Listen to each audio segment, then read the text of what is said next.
Olha aí, estamos ao vivo.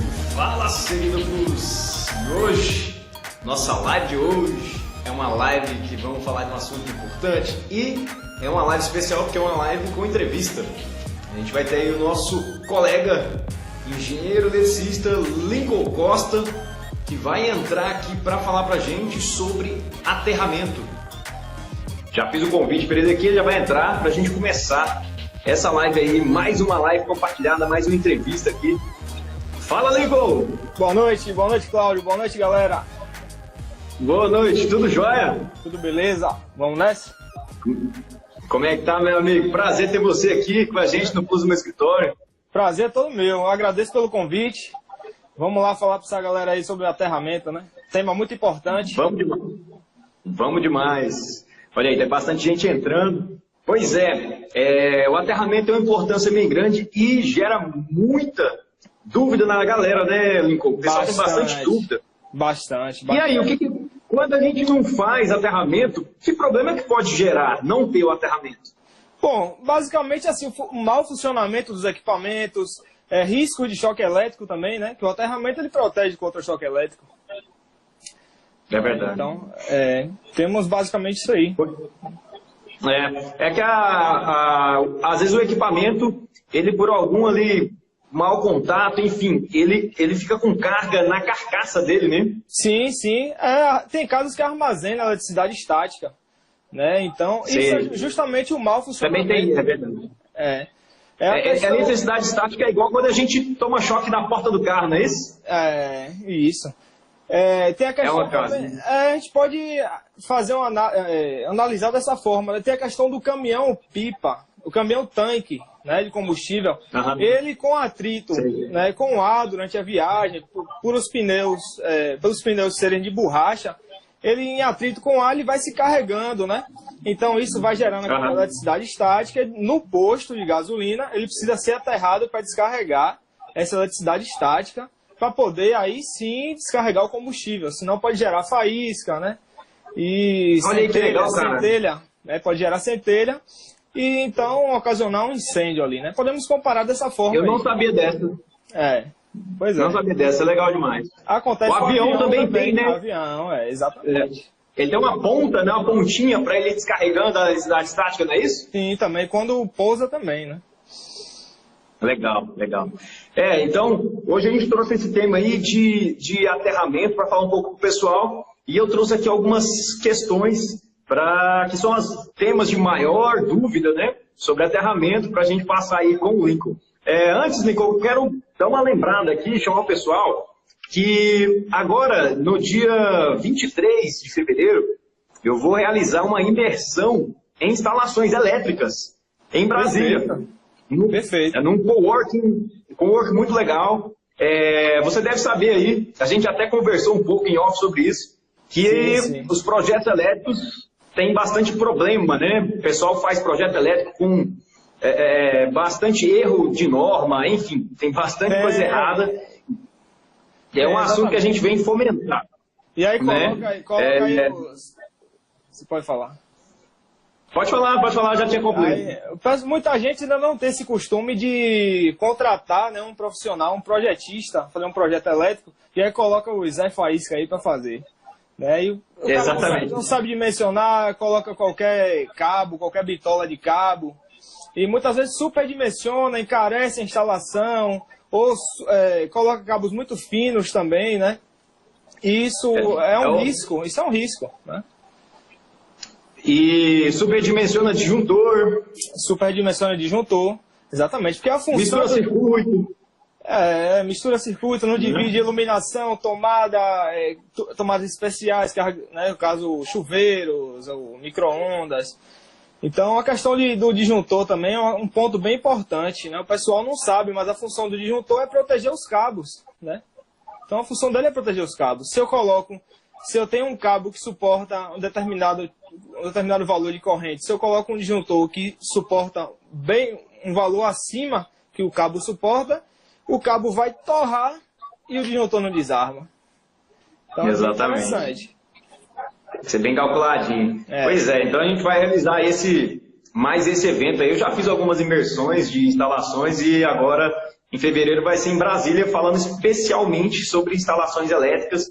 Vou falar aí mais para casas e apartamentos, que a gente tem mais aí nas nossas construções. Isso. E que precisa ser fomentado. Mas então vamos responder algumas questões aí, Lincoln. Hoje eu fiz questão de chamar o Lincoln, que é o especialista, ele é engenheiro eletricista, para quem não sabe, para responder essas questões aqui para a gente, tá? Nada melhor do que um especialista da área para falar aprofundadamente sobre o assunto. Então, se vocês tiverem dúvida, pode mandar aí nos comentários também, beleza? A gente vai falar aqui sobre aterramento, mas às vezes pode surgir alguma outra dúvida e vocês podem mandar aí também. Fechou? Mandar, já eu vou... Uma galera entrando aí, ó, Lincoln. Tem Thaís, Gabi Bux, a Isabelle Matos, Flávio, Carla Brandão, Anderson, Engie Compi, Artênio Correia, Thalisson, Anderson, eletricista. Olha aí, tem eletricista aí assistindo a gente também. Fala, galera. Esse aqui eu acho que deve ser pode ser seguidor seu, né? Porque aqui mescla, né? Os nossos dois seguidores. Mescla. Então, a galera aí, sejam todos bem-vindos aí, ó, Jean, ou Cildo, Olhar de Arquitetão por aí também, sejam bem-vindos. Fabiana tá aí, e aí, Fabiana? Bom, a galera entrando aí, sejam todos bem-vindos. Vamos lá, então, vamos começar com as nossas dúvidas, que é as maiores dúvidas que o pessoal tem sobre o tema de aterramento. Primeiro, a gente tem aí, quais os tipos, né? Tem alguns tipos de aterramento. E aí, quais são os tipos que a gente deve fazer? No nosso caso aqui, a gente vai falar sobre a baixa tensão, né? Quais os principais tipos de aterramento para a baixa tensão? É isso aí. Quais os principais? Basicamente, existe o TNC, existe o TNS, existe o TNCS, né? Então, para casa, geralmente, se usa o TNCS, né? Que uma parte ele é combinado, ele vem neutro e aterramento, né? No caso, o neutro aterrado, né? Até um certo ponto, até o quadro, por exemplo, e do quadro a gente divide, né? A gente separa. Daí o termo TNCS, o C de combinado, então até o quadro ele vem combinado, a gente pode pensar assim, né? Ele vem combinado neutro e terra, e do quadro eles se separam, né? Essa é uma forma segura, né? Uma forma segura. Sim. Então ela é boa. Certo. Normalmente a gente vê que tem aí. Vou falar para o pessoal aqui sem a parte dos termos, falar de um jeito mais geral. Normalmente a gente tem aí duas formas bastante conhecidas, bastante feitas, né? Que uma é você fazer uma haste separada para o quadro, né? Para o terra do barramento terra do quadro. E também tem uma outra maneira que é usar o aterramento, porque lá no quadro de medição, é obrigatório a gente ter uma haste ali, né? E aí muitas vezes a galera liga o terra lá, né, naquela haste. E aí? A gente pode ligar lá na haste do quadro de medição? O que eu falei, eu não falei do padrão, TT, né? O que é muito utilizado também é o TT. O TT é esse que a gente tem uma haste separadamente do sistema de aterramento, de neutro aterrado. A gente tem uma haste engastada no solo, uma ou mais hastes, né? Uma malha, por exemplo, engastada no solo, que é muito usado em chuveiros, né? Chuveiro, máquina de lavar, coloca-se uma haste engastada e então a terra do chuveiro, por exemplo, é ligada na haste. Esse é um sistema não tão seguro. Segundo a norma NBR 5410, ele deve ser utilizado junto com o DR, jamais sem o DR. Por conta, assim, as conexões, né? As conexões estão muito próximas ao solo, a oxidação com o tempo, se não der manutenção, e isso faz com que o contato não seja tão bom, né? Durante um tempo ele fique ruim, né? Então não seja seguro, já que esse é o caminho de retorno para a fonte, né? O único caminho vai ser pela terra, né? Por essa haste. Então é interessante que a gente use com o DR, sempre com o DR. Certo. Muitas vezes o pessoal costuma fazer esse modelo aí e coloca uma haste só ali próximo para o quadro de distribuição, né? Não necessariamente próximo, mas coloca uma haste só ligando ao barramento ali do quadro, ao barramento de terra, né? Costuma ser suficiente? Como é que a gente faz para saber se vai ser suficiente ou não? Essa uma haste que colocou, que é o que é mais comum, né? O pessoal põe uma haste, coloca lá para o quadro.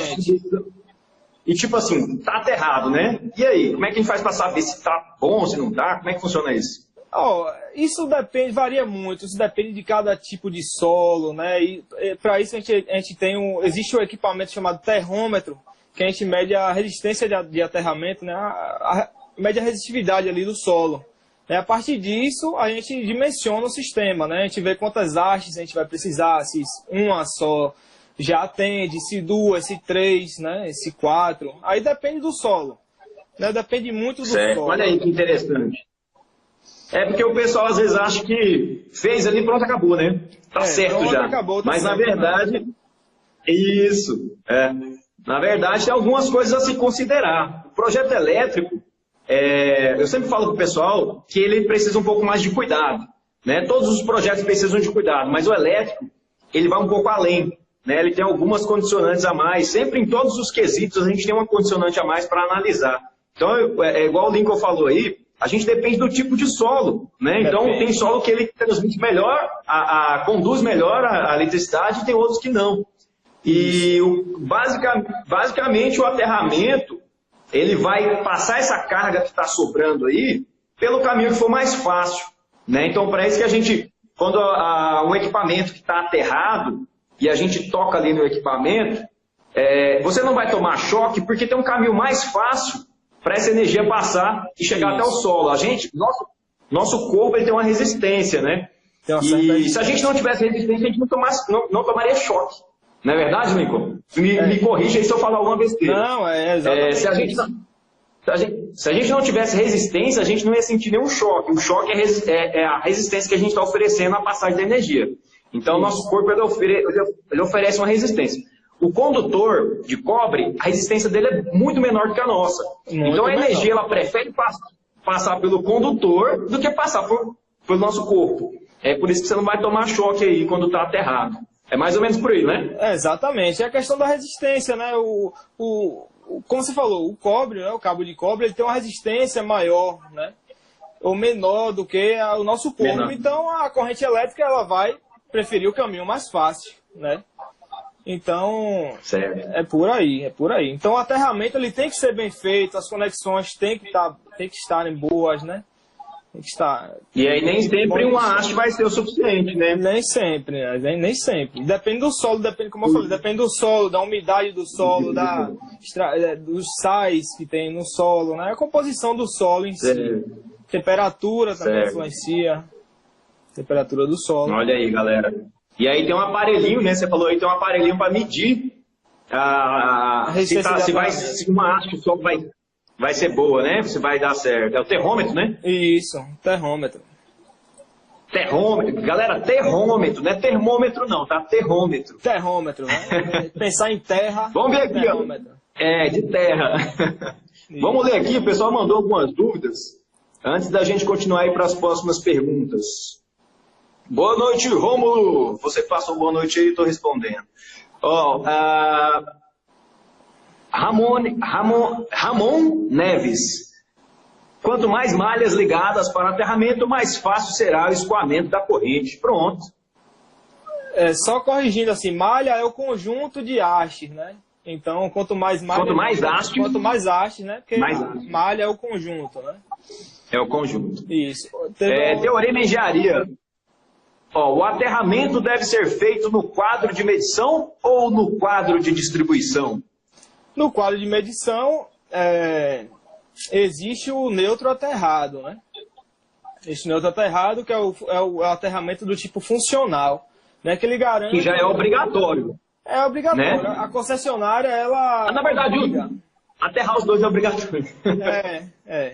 O neutro ele tem que ser aterrado no padrão por conta do desequilíbrio, né, do sistema. Então, quando eu tenho um sistema trifásico, né, desbalanceado, eu tenho corrente no neutro.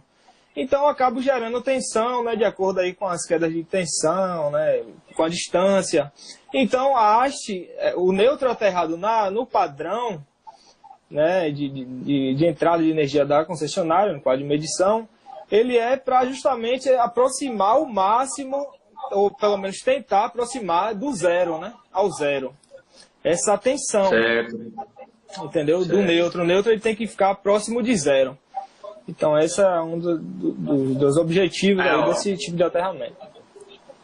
O que o Lincoln falou é o seguinte, ó, só dando uma complementar aqui, ele falou do aterramento funcional. Então o aterramento que tem lá do padrão, né, do quadro de medição, ele é um aterramento funcional. Para que ele serve? Para zerar, tentar zerar ao máximo o neutro, chegar o mais próximo de zero o neutro. Isso, né? Garantir um bom funcionamento do sistema. Isso. E tem o aterramento de proteção, já é esse outro aterramento que a gente faz para a nossa instalação. Né? Então são dois tipos de aterramento, que é feito da mesma forma, com a haste e tal, mas um é funcional e o outro é de proteção. E o aterramento, esse aterramento funcional, ele acaba servindo para proteção também, não serve? No final das contas? De certa forma, sim. Né? Esse não é o objetivo dele, mas em certas situações ele pode sim servir, né? Como proteção. Sim, por causa da vizinhança, né? Da ligação que... Não é mais ou menos isso? Porque ele está ligado, ele está interligado. Todo o neutro da rede está interligado entre todos as hastes de todos os postes dos padrões, né? Ele acaba fazendo uma proteção, né? Não deixa de ser. Esse fato de cada haste, uma casa tem uma haste, é bom porque também tem a questão de fortificar, né? Ele fortifica o aterramento, o neutro da concessionária, né? Então, tem uma garantia. E tem um outro porém aí, ó, em cima da pergunta que ele fez, teorema em engenharia, então a gente já viu aí, ó, o Lincoln já falou pra gente que é obrigatório ter o lado do quadro de medição. E o do quadro de distribuição também é obrigatório, tá? Então a gente tem que ter o aterramento dos dois. Tem algumas concessionárias que permitem a gente usar o aterramento lá do quadro de medição, né, do padrão. Algumas concessionárias permitem, outras não. Outras não permitem. Você tem que fazer seu aterramento do quadro de distribuição separado. Tá? Então, né? Aqui a Energisa mesmo, ela proíbe utilizar o do padrão. Então você tem que fazer a sua separada. Né? Aí, galera, você vai ter que consultar a concessionária, tá? Se você quiser fazer esse tipo de aterramento aí, já aproveitar o do quadro de medição, você vai ter que consultar a concessionária se ela permite. Porque senão ela não vai fazer só ligação de energia. Vai chegar lá, se você fez na haste deles, eles não vão fazer ligação de energia. Cada concessionária tem suas normas internas, né? Seu padrão. Então, tem que estar de acordo. Tem que estar de acordo, senão não faz a ligação. Bacana. Mas é mais seguro. A gente tem aí... É mais seguro antes da gente separado. Separado, né? Isso. Massa. Então aí, você já acabou que respondeu uma das perguntas, era o neutro deve ser aterrado, você já falou, já inclusive explicou o porquê, né? Para tentar zerar ele. Isso. A gente estava falando aqui sobre a haste da concessionária, né? Se pode ou se não pode usar a haste lá da concessionária. Então, galera, o padrão lá, aquele padrão lá que usa para o quadro de medição, ele também deve ser aterrado, né, Lincoln? Quadro de medição, sim. O corpo, né, do quadro de medição tem que estar nesse aterramento também, né? Depende. Aqui a Coelba mesmo usa caixas de plástico de engenharia, né, que a gente chama, de plástico. Entendi. Varia. Entendi. Né? Antigamente a Coelba usava metálico, tinha de aço, tinha de alumínio, hoje ela usa de plástico, então não precisa ser não ser de material condutor. Porque aí já não é condutor, né? É isolante. Isolante, então não precisa. Tá tranquilo. O Messias perguntou, qual é o melhor condutor de eletricidade? É a prata. Muita gente pensa que é o ouro, né? Mas não, é a prata. Eu pensava, eu já ia falar ouro. Não, o ouro... É a prata. O ouro ele é muito utilizado em alguns casos, né? Em eletrônica, em CIs, né, por exemplo, por conta da oxidação, ele não oxida com facilidade, né? Então a conexão fica boa. Né? Então, justamente por isso ele é usado. Mas a prata ele é o melhor condutor que temos. Legal. Foi isso aí que ele falou até, ó. O material que melhor conduz Na verdade, foi o outro, foi o Ramon que falou, o material que melhor conduz é o ouro, só que é inviável o cabo de ouro. Então você respondeu aí já corrigindo, né? Isso. Olha aí, o Messias falou, já houve casos, olha que legal, olha que é um comentário do Messias, já houve casos de colocar 6 hastes para chegar na resistência necessária. Isso. Depende do solo. Se o solo Muito bacana. nesse caso aí, no caso de um solo bastante seco, né? Então a gente precisa realmente colocar mais hastes. Show de bola, show de bola. No caso, tô olhando aqui uma tabela, né? Se for um terreno aí que tenha bastante granito, né? A resistividade do solo é muito alta, né? Resistividade, lembrando que resistividade é a característica do material, no caso do solo. Né? Diferente de resistência. Resistência depende da distância, depende, né, basicamente. Resistividade é a característica do material. Característica do material, bacana. Isso, exatamente. Uma galera entrou aí, ó. Andrade Antônio, Engie, Caio, Índia no Chile, acho que tem negócio assim, Thaís Barreto, Fernandes Isabela, oi Belinha, Mirelle Modas, Lucas Velino, Nai Falkowski, tá por aí, oi Nai. Uma galera entrou. Teve mais pergunta aqui também, Dantas tá aí. Na verdade não foi pergunta, é que eles estão conversando ali, ó. Creio que o ouro não, em primeiro lugar vem a prata, olha aí, ó, tem galera entendida aí. Isso. Gabi Books. Ela falou, em primeiro lugar vem a prata, com 108% de condutividade. Ela colocou até os dados aí. Que é isso, hein? Seguidores aí bem informados, ó. Bem informados. Só que a prata é caro, então cobre com 100% de condutividade acaba sendo mais usado. Show de bola. Isso, parabéns isso. aí. Você é o quê? Em primeiro lugar... A Gabi, deixa eu só perguntar. Gabi, coloca pra gente aí, ó. Qual que é a sua? Você é engenheiro eletricista também? Comenta pra gente aí. Pronto. Já ela responde para ele. Kelvin tá aí também. Sejam todos bem-vindos. Rogério Neves, Jonatas. Top. Estamos aí falando hoje sobre aterramento. E, Lincoln, vamos te apresentar, né? Nós já passamos bastante informação para a galera. E chegamos já conversando aqui e tal. Falei, bom, eu até falei com o Lincoln, vamos começar já respondendo a galera. Depois lá no final a gente se apresenta. E aí, Lincoln, eu já comentei aqui, né, que você é engenheiro eletricista, mas você tem mais informações aí, tem? Eu sou engenheiro eletricista, né, trabalho aí na área há aproximadamente 8 anos, com instalações elétricas, né, prediais, comerciais, industriais também. Sou professor do Senai, né, atualmente sou pós-graduando em Engenharia de Segurança do Trabalho também, que é uma área aí que eu Legal. gosto muito, né, dou treinamentos, ministro treinamentos pelo Senai de NR10, né, e Legal. NR10 CEP, e tô aí, né? Hoje, atualmente também trabalho com energia solar. Legal demais. Esses dias você deu uma entrevista, né, num programa de TV? Isso. Falando sobre os riscos... Qual que é o seu Instagram para o pessoal dar uma olhada lá? @lincolncosta.elétrica. Vou digitar aqui, é melhor, né? Tá. Bom, então é isso, ó. Eu trouxe aqui as principais dúvidas, eu vou fazer até um resumão de novo aqui do que a gente falou. Trouxe as principais dúvidas aqui sobre aterramento, que é super importante, tá? Você aterrar os equipamentos, porque se houver a fuga de carga ali para a carcaça do equipamento, no geral, ele vai, essa carga extra que vai ficar ali vai para a terra e a corrente elétrica vai preferir passar pelo cabo de cobre e ir para a terra do que passar pelo seu corpo. Ou seja, vai evitar o choque. Aquelas geladeiras antigas da casa da avó da gente davam muito choque, né, por falta de aterramento. Eu já tomei choques cabulosos na geladeira que tinha na casa da minha avó. E é perigoso, tem gente que morre. Eu fui buscar uma imagem, eu coloquei choque em geladeira. Eu queria só uma imagem, tipo, meio engraçado para publicar. Foi triste, cara. Eu acabei não peguei nenhuma. Só tinha casos de fatalidade, sabe? Poxa, eu achei que eu não tava esperando por isso. Fui buscar uma imagem engraçada e tal, de uma pessoa tomando choque na geladeira. E só tinha fatalidade. Então, assim, não dá para brincar, né?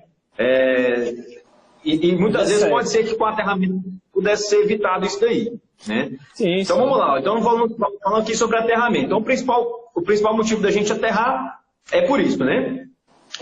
Então os tipos de aterramento, a gente pode fazer aí com hastes separadas para o quadro de distribuição, né, que é um dos modelos, o Lincoln já falou aí pra gente, e aí a gente tem que medir esse aterramento para saber se ele está sendo suficiente, porque dependendo do tipo de solo, tem uns solos que são mais resistentes do que outros, né? Então, alguns solos conduzem melhor a eletricidade do que outros. Quanto melhor o solo conduzir, menos hastes você vai precisar. Só que isso não tem como adivinhar. Você tem que medir com um aparelho, isso se chama terrômetro. Lógico, você não vai ter o aparelho aí, mas contrata alguém que tem para fazer essa medição para você. Beleza? Então, ficou esse primeiro ponto aí. Tem o outro aterramento, que é lá do quadro de medição. Tá? É um aterramento que já vem, é obrigatório, lá no quadro de medição tem que ter uma haste de aterramento.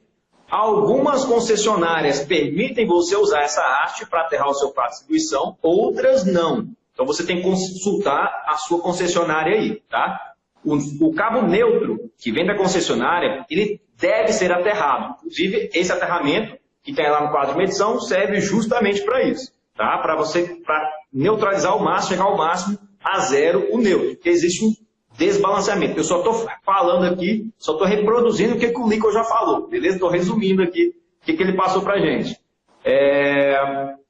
Vamos lá.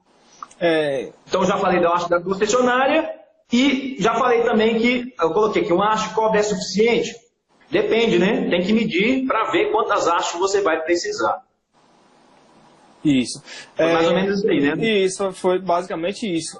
Uma coisa bastante importante que a gente não comentou aqui. Muita gente usa o aterramento no neutro, no chuveiro, por exemplo. Isso é errado. Isso é errado. Né? O neutro, ele tem circulação de corrente, né? Já que, digamos assim, seja um retorno da corrente, né? Que passa pela carga. Então, ele é um elemento energizado. Então, o aterramento, né? Um chuveiro, por exemplo, deve ser aterrado num cabo específico para o terra, né? Que é um elemento não energizado, não neutro, né? Vamos dizer assim. Ele é um elemento neutro. Então, não deve ser feito aterramento direto no cabo de neutro, por ele ser um elemento energizado, né?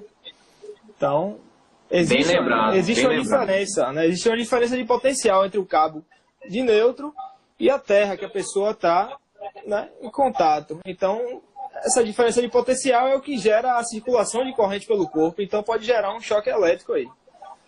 Então, é uma coisa bastante importante. E pode fazer o aterramento do chuveiro no copinho de terra? Jamais. Você viu a imagem? Você já deve ter visto várias imagens dela, né? Já. Cara, e a galera faz isso? Sério mesmo? Eles fazem de verdade ou é sacanagem? Eu acho que é sacanagem, velho. Eu acho que é sacanagem. Aquilo ali é piada. Não tem. Acho que não existe tamanha ignorância, não, velho. Nossa, cara. Eu até publiquei hoje uma imagem. A galera pega o terra e coloca no copinho. Mas olha, eu não duvido muito não, viu? Tem galera que se supera. Será, velho? Tem cada pérola por aí. Edu Cabral Costa está perguntando aqui, aterramento nas placas fotovoltaicas. Bom, vou responder isso aqui. Bom, as placas em si, elas não precisam ser aterradas, né? Elas devem ser ligadas ao sistema de SPDA do prédio, né? Se tiver. É importante, já que está no alto, está susceptível a descargas atmosféricas, né?